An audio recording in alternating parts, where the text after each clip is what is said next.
My mother-in-law paid my maid to spy on me. She paid her, she gave her cash, wrapped in a small envelope, and slid it across the kitchen counter like a secret. And the maid took it. But what that maid found inside that house, it was not what Mama Collins expected. Not even close. Because the real secret in that household didn't belong to Rebecca. It belonged to Mama Collins herself, and it had been buried for 22 years. If you are new here, this channel is where real stories live. Stories that will shake you, move you, and stay with you long after you're done watching. Hit that subscribe button now so you never miss one. Now let's get into it. Rebecca had been married to Collins for 3 years. 3 years of waking up before dawn to make sure his shirts were ironed. 3 years of cooking his favorite ofe onugbu from scratch every Sunday, even when her back ached and her feet were tired. 3 years of learning to laugh at jokes she didn't find funny at family gatherings. Of biting her tongue when her aunties made cutting remarks about her not yet having a child. 3 years of being the perfect wife in a house that never quite felt like home. And the reason it never felt like home had a name: Mama Collins. Collins's mother was a woman who could smile at you with her full face and still make you feel like you were standing in the middle of a cold Harmattan night. She was in her early 60s, but she carried herself like royalty, back straight, chin slightly lifted, wrapper tied with military precision. She spoke in a low, controlled voice that made every word sound like a verdict. She had never liked Rebecca. Not from the first day Collins brought her home, not on the wedding day when she sat in the front row with a stiff smile that never reached her eyes, not during the first Christmas they spent together when Rebecca had stayed up until midnight preparing the entire meal and Mama Collins had simply said, "The rice is a little soft," and walked away. Rebecca had cried in the bathroom, silently, the way you cry when you know nobody will come to comfort you anyway. Collins was a good man. She believed that. He worked hard, he was faithful, he was kind in the ways that mattered. But there was one place his courage failed him completely, and that place was standing between his wife and his mother. Whenever Mama Collins spoke, Collins listened. Whenever Mama Collins suggested something, Collins considered it. Whenever Mama Collins disapproved of something Rebecca did, Collins would come to Rebecca later with that careful, diplomatic tone and say, "My mother mentioned, maybe you should just..." And Rebecca would nod and swallow and adjust herself again. She had become an expert at adjusting herself. It was Auntie Chisom who first told her, plain and direct, "That woman is going to ruin your marriage if you don't open your eyes." Auntie Chisom was Rebecca's father's younger sister, short, loud, and absolutely unbothered by social niceties. She had been married twice, divorced once, and widowed once, and she wore her life experiences like armor. She did not mince words, she did not smile when she didn't mean it, and she had sized up Mama Collins in the wedding reception and delivered her verdict in the car ride home. "That woman has a plan," Auntie Chisom had said, unwrapping a piece of chin-chin from her purse. "I don't know what it is yet, but she has one. Watch her." Rebecca had told her she was overthinking it. She wasn't overthinking it. Blessing came into their lives 8 months into the marriage. She was 21 years old, from Abia State, quiet and efficient. Collins had found her through a domestic agency. She was the kind of girl who cleaned without being asked twice, who kept the kitchen spotless without being reminded, who seemed almost invisible until you needed her and she was simply there. Rebecca had liked her immediately. There was something about Blessing's calm that felt like breathing space in a house that often felt too tight. Blessing lived in the boys' quarters at the back of the compound. She woke up at 5:30 every morning. She didn't gossip. She didn't take phone calls during work hours. She was, by every measure, exactly what a housemaid should be. Which is exactly why Mama Collins chose her. It started subtly. Mama Collins began visiting more often, 3 times a week instead of twice, sometimes staying for hours, sometimes arriving unannounced. She would sit in the living room and talk to Blessing while Rebecca was out, ask her things, small things at first. What time does Rebecca wake up? What does she eat? Who calls her on the phone? Blessing answered because Mama Collins was the mother of her oga, and in the hierarchy of a Nigerian household, you did not ignore the mother of your employer. But then the visits got longer, and the questions got more specific. Does she go out when Collins travels? Does anyone come to visit? Has she said anything about wanting to leave? Does she ever argue with Collins on the phone? And then one afternoon, Mama Collins arrived with a small white envelope. She called Blessing into the kitchen. She set the envelope on the counter between them. She didn't say much. She just looked at Blessing with those calm, deliberate eyes and said, "I just want to know what is going on in my son's house. A mother has a right to know." Blessing looked at the envelope, then looked at Mama Collins, and then she picked it up. 5,000 naira, which was almost a full extra week's pay. She told herself it wasn't a big deal. She told herself she wasn't doing anything wrong. She told herself she was just answering questions. But something about it sat in her chest like a stone she couldn't move. The next 2 weeks were strange. Rebecca noticed that Mama Collins seemed more relaxed during her visits. She noticed that sometimes Mama Collins would reference small details about her day, things she had never told her directly. Like the time Mama Collins mentioned offhandedly that Rebecca had been going to the market more often lately, and Rebecca had stood in the kitchen wondering how she knew that. She hadn't mentioned the market to anyone in the family. She had only told Blessing to take money from the housekeeping envelope because she needed groundnuts and fresh tomatoes. Rebecca didn't say anything that day, but something in her shifted, like a lock clicking quietly into place. She started paying attention differently. She noticed the way Blessing's eyes moved sometimes when Mama Collins was in the room.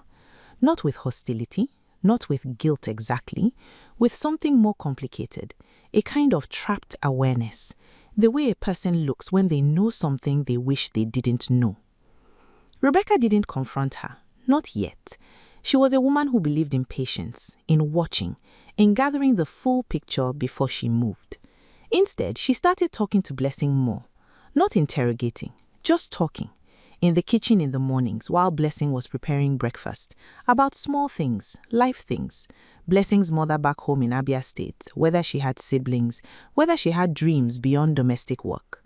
Blessing was cautious at first, giving short answers, polite and guarded, but Rebecca was patient, and slowly, Blessing began to soften, to talk more, to laugh occasionally at something Rebecca said. And in those conversations, without either of them naming it directly, a different kind of relationship was forming. Not between employer and employee, but between two women living in the same complicated space. It was during one of these kitchen conversations that Rebecca, without planning it, said quietly, "Blessing, I want you to know that whatever happens in this house, I don't hold things against people who are in difficult positions. I understand pressure." Blessing went very still. She kept her eyes on the pot she was stirring, but her hand slowed. Rebecca didn't push. She just left the words there, like a door held open. And then she walked out of the kitchen. Meanwhile, Mama Collins was building her case, because that's what it was, a case. She had been constructing it brick by brick since before the wedding, and she wanted one thing, Collins to leave Rebecca. Not because Rebecca had done anything wrong. Rebecca had not cheated, Rebecca had not stolen, Rebecca had not disrespected her husband or embarrassed the family. The reason was something far more calculated. There was another woman Mama Collins had always wanted for her son, a woman from their hometown in Anambra, the daughter of a family with land, with connections, with the kind of social standing that Mama Collins had spent her whole life chasing. Her name was Adana, and she was pretty and obedient and came from the right people. Collins had rejected her before he met Rebecca, said she wasn't his type, said he didn't want a marriage arranged around his mother's social ambitions. But then he married Rebecca, a sweet girl from a decent but ordinary family in Enugu, and Mama Collins smiled through the wedding and went home and began to plan. She needed something on Rebecca, anything, a reason she could bring to Collins, something she could weave into a story that would slowly erode his confidence in her wife.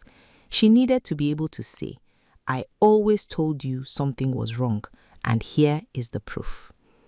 She didn't have proof. She was trying to manufacture it. And so she paid Blessing to watch. What she didn't account for was that her plan had a conscience. It was a Tuesday evening when everything changed. Collins was traveling. He had a business trip to Abuja that had extended by 2 days. Rebecca was home alone with Blessing. They had eaten together at the kitchen table, which Rebecca had started doing more often lately because she had decided that loneliness was worse than the awkwardness of breaking protocol. They were washing dishes together when Blessing set down a plate, turned to Rebecca and said, "Madam, I need to tell you something." Rebecca turned off the tap. The kitchen was very quiet. Blessing's hands were trembling slightly. She told Rebecca everything. The envelope, the questions, the things she had reported. She stood there with her head slightly lowered and her voice barely above a whisper, and she said it all. When she finished, Rebecca stood in silence for a very long moment. Then she said, "How long?" "3 months, madam." "And what did you tell her?" "Nothing bad, I swear to God, nothing bad. Your movements, what you cook, who calls." She was asking if you have men that come when Oga is not around. I told her no. I told her always no, because it's the truth. Rebecca nodded. "Why are you telling me now?" Blessing looked up. "Because the way you spoke to me, the way you treat me. Madam, I have a mother. What Mama Collins is doing to you, she's doing it on purpose, and you don't deserve it." Rebecca was quiet for a very long time. Then she said, "Thank you, Blessing." And that was all she said that night. But inside, the woman who had been adjusting and swallowing and shrinking for 3 years had finally stopped. She was done adjusting. It was time to understand exactly what she was dealing with. She called Auntie Chisom. It was late, almost 10:30, but Auntie Chisom answered on the second ring because Auntie Chisom never slept before midnight and was always ready for news of any kind. Rebecca told her everything. There was a long pause on the other end. Then Auntie Chisom said very calmly, "I knew it. I knew that woman had a plan." "What do I do?" Rebecca asked. "Nothing yet," Auntie Chisom said. "You don't do anything yet.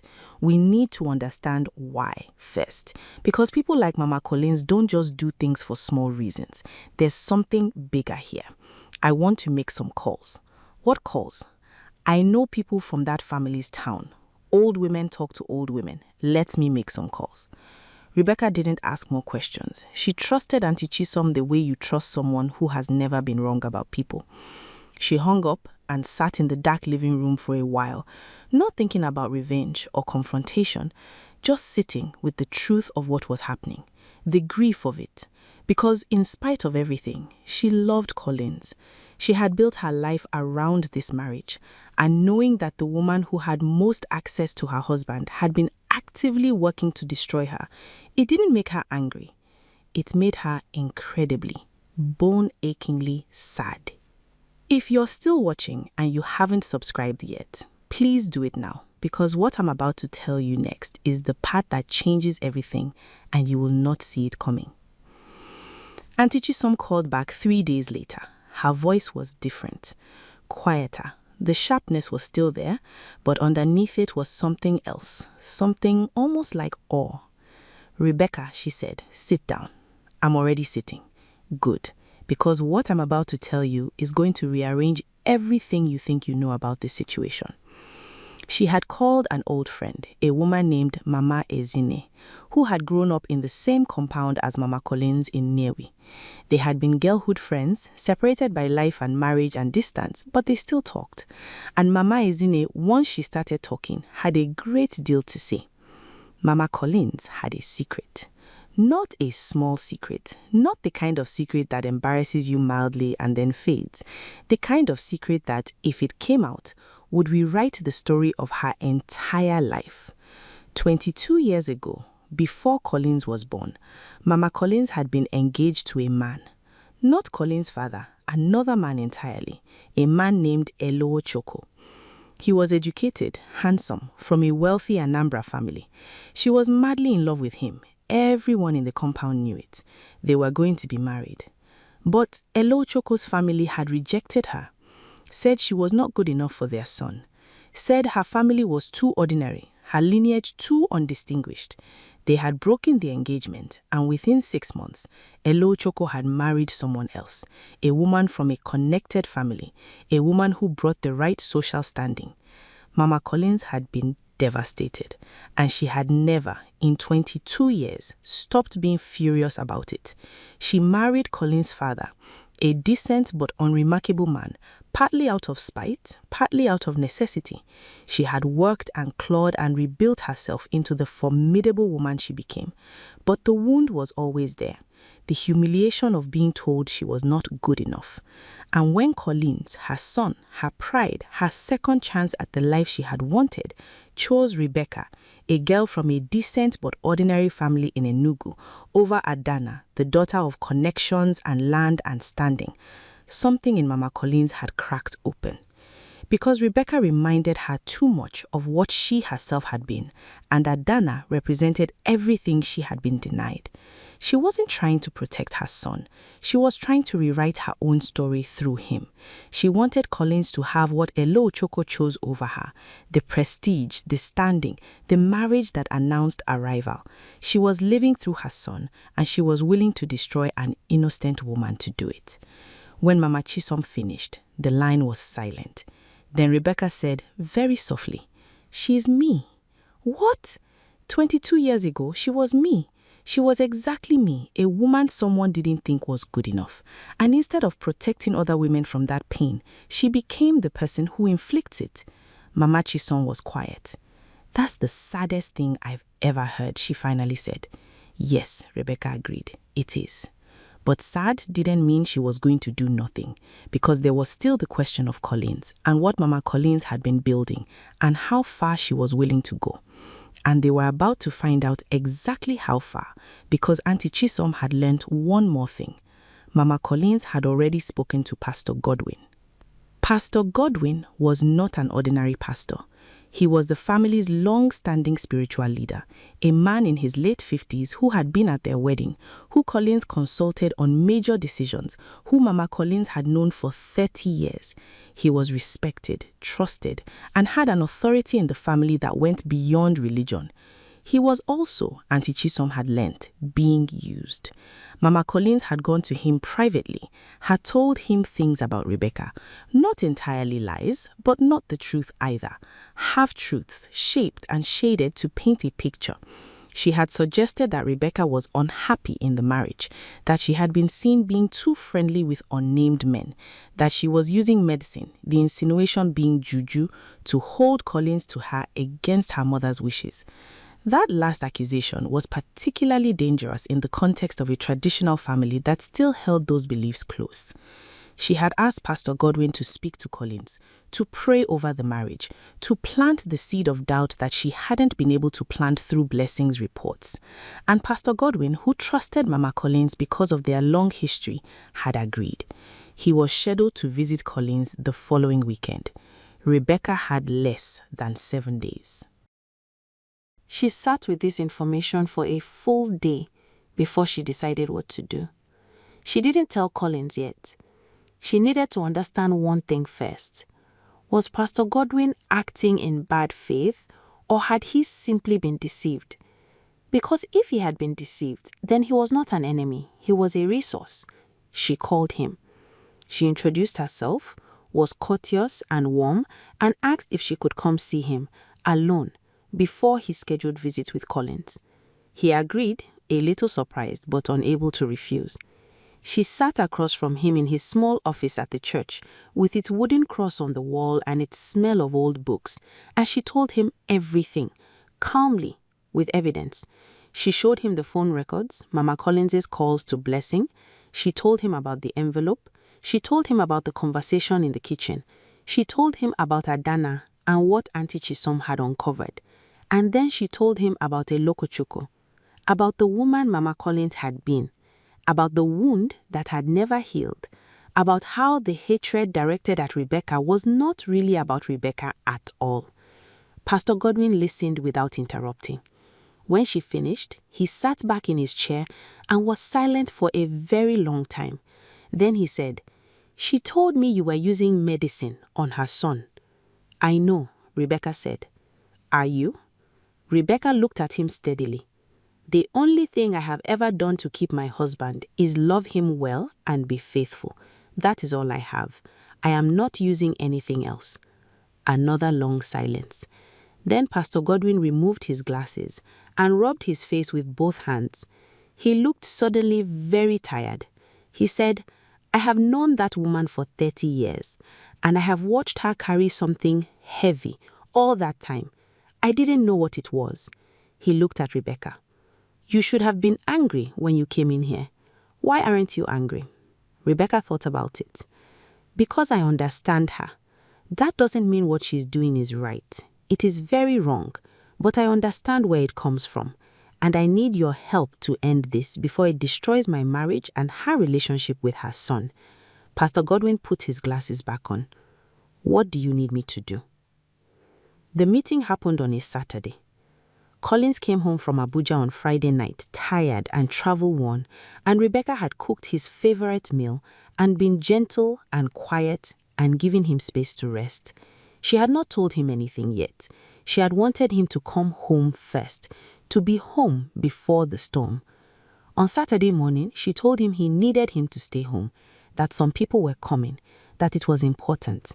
He looked at her for a long moment, really looked at her, the way you look at someone when you realize you haven't been seeing them clearly, and said, "Rebecca, what is going on?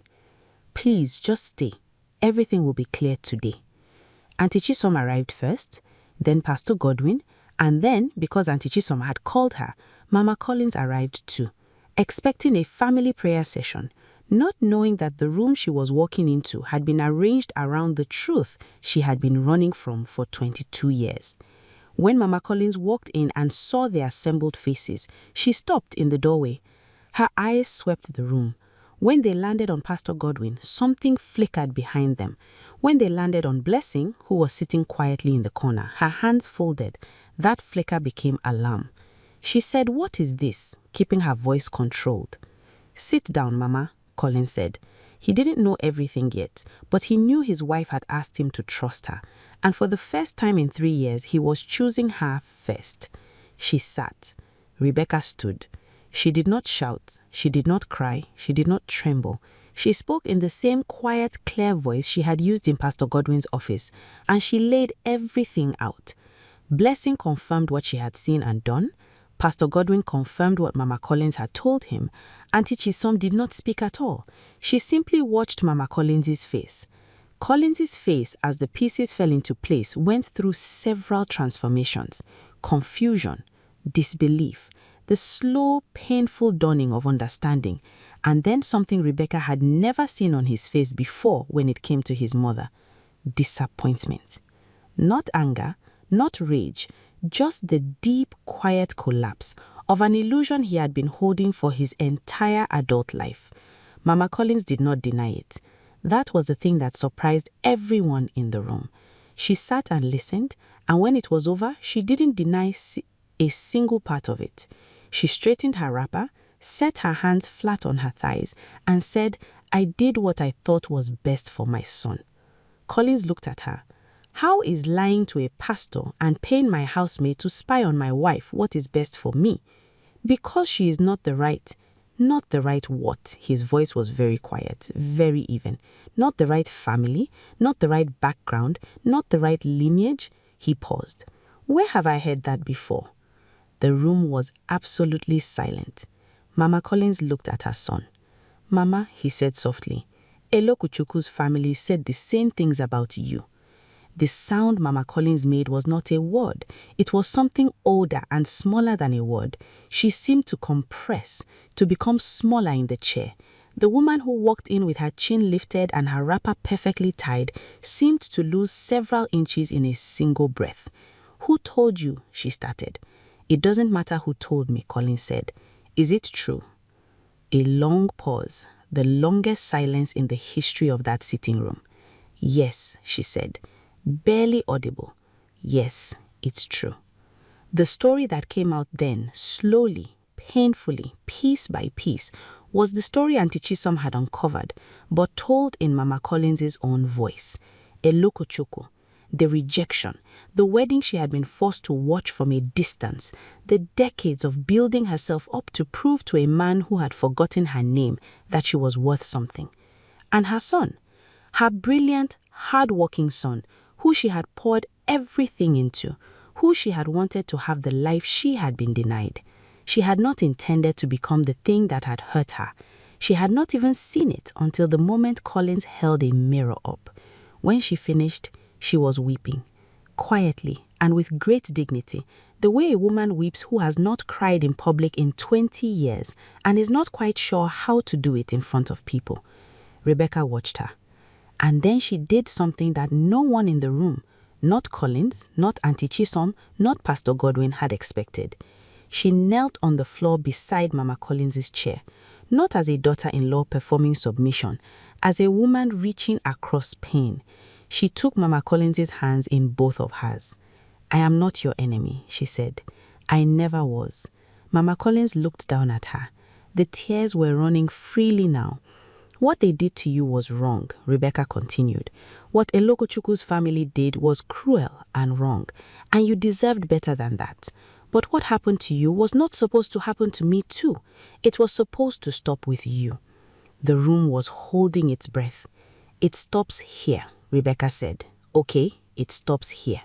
For a long time, Mama Collins said nothing. And then she bent her head and her whole body moved the way a woman setting down something extraordinarily heavy. "I'm sorry," she said, to Rebecca, to Collins, to everyone in the room. Months passed. Things did not become perfect overnight. That was not the kind of story this was. Mama Collins did not transform into a warm, loving mother-in-law between one Saturday afternoon and the next. Old habits were old. Old wounds went deep. But things changed. The visits became less frequent, and when they happened, they were different, smaller, more genuine. Mama Collins stopped arriving with an agenda and started arriving with food, big pots of ofeaku and egusi that she would set down in Rebecca's kitchen without ceremony, the way you give gifts when you don't know how to apologize with words anymore. Collins, for his part, had a difficult few weeks.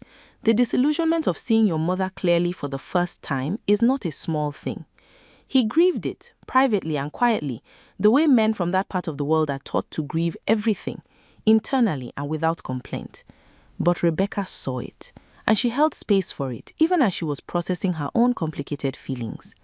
They talked more, about real things, about the 3 years of swallowing and adjusting, about the things he had missed because he had chosen peace over truth, about what they wanted their marriage to actually be, now that the pressure had been named and the pretense was over. He apologized. Not a small diplomatic apology, a real one, the kind that takes courage. He sat across from her at the kitchen table one evening and said, "I should have seen what was happening. I should have protected you. I chose to look away and call it family loyalty. It wasn't. I'm sorry, Rebecca." She cried then, not from sadness, from relief. Because that was what she had needed more than anything. Not to win an argument, not to be vindicated publicly, but to be seen by the one person whose seeing mattered most. Blessing stayed. Rebecca had not let her go.